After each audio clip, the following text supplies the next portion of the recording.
Assalamualaikum warahmatullahi wabarakatuh.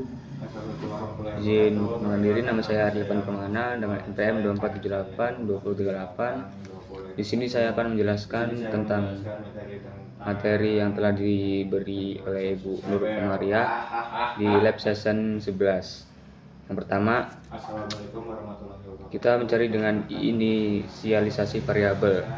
Di awal program kita menginisialisasi beberapa variabel, yaitu total, jumlah elemen, dan jumlah maksimum. Total itu digunakan untuk menyimpan jumlah total dari semua bilangan yang dimasukkan. Kita akan menambahkan setiap bilangan yang dimasukkan ke total, maka kita mulai dengan 0. Yang kedua, jumlah elemen digunakan untuk menghitung beberapa banyak angka yang dimasuk untuk digunakan dalam perhitungan rata-rata, juga diatur ke 0 di awal.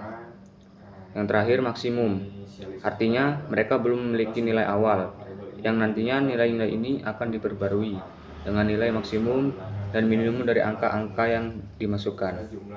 Yang kedua, menginstruksikan pengguna. Di sini kita memberi instruksi kepada pengguna untuk memasukkan angka satu persatu. Pengguna dapat mengetik -1 untuk mengakhiri proses input. Yang ketiga, proses loop input. Bagian ini adalah loop utama untuk menerima angka dari pengguna. Program menggunakan while true agar terus berjalan. Angka sama dengan float, buka kurung input masukkan bilangan. Ketika pengguna memasukkan 1, perintah break menghentikan loop dan program melanjutkan ke langkah berikutnya untuk menghitung statistik. Yang keempat, menangani kesalahan input. Jika input tidak dapat dikonversi menjadi angka float, Python akan memunculkan value error. Yang kelima, menghitung statistik di dalam loop. Jika ingin angka yang valid dan bukan 1, maka kita akan melakukan beberapa perhitungan. Menambahkan ke total plus sama dengan angka. Menambahkan angka ke variabel total sehingga total akan menjadi jumlah semua angka yang dimasukkan pengguna. Menghitung jumlah elemen. Menambahkan jumlah elemen sebesar 1 setiap kali angka baru dimasukkan. Ini akan memberi kita jumlah total elemen yang dimasukkan pengguna, yang nantinya digunakan untuk menghitung rata-rata, menentukan nilai maksimum dan minimum. Untuk mencari maksimum, kita memeriksa apakah maksimum belum diisi, atau jika angka lebih besar dari maksimum. Jika salah satu dari kondisi ini benar, kita perbarui nilai maksimum menjadi angka. Demikian pula untuk nilai minimum, kita memeriksa apakah minimum belum diisi, atau jika angka lebih kecil dari minimum. Jika benar, kita perbarui maksimum dengan nilai angka. Yang keenam, menghitung dan menampilkan hasil. Setelah pengguna selesai memasukkan angka, yaitu setelah mengetik -1, kita menghitung dan menampilkan statistik. Setelah itu, coba kita run menggunakan command prompt.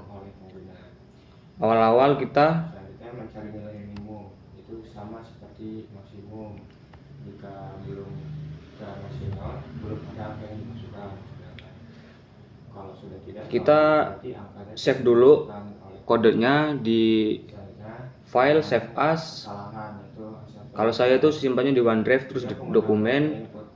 Habis itu kita beri nama sesuai apa yang kita inginkan. Nah, kalau menama itu harus wajib menggunakan .py biar bisa berwarna. Setelah itu kita masuk ke command prompt, ketik cd spasi OneDrive lalu enter. Setelah udah masuk ke OneDrive, kita ketik lagi cd dokumen. Nah, dokumen itu dimana kita menyimpan file di laptop kita. Setelah itu kita enter. Setelah itu kan kita udah masuk ke OneDrive terus dokumen. Setelah itu kita ketikkan Python spasi, ketik nama file yang udah kita namai. Di sini file saya bernama ariltax11.py. Setelah itu enter. Nah, di situ ada perintah masukkan bilangan satu persatu, ketik min 1 untuk mengakhiri input. Di sini kita memasukkan bilangan random ya, terserah kita. Setelah itu kalau ingin berhenti kita ketik aja min 1 habis itu enter. Ketemulah hasilnya. Sekian dari saya. Wassalamualaikum warahmatullahi wabarakatuh.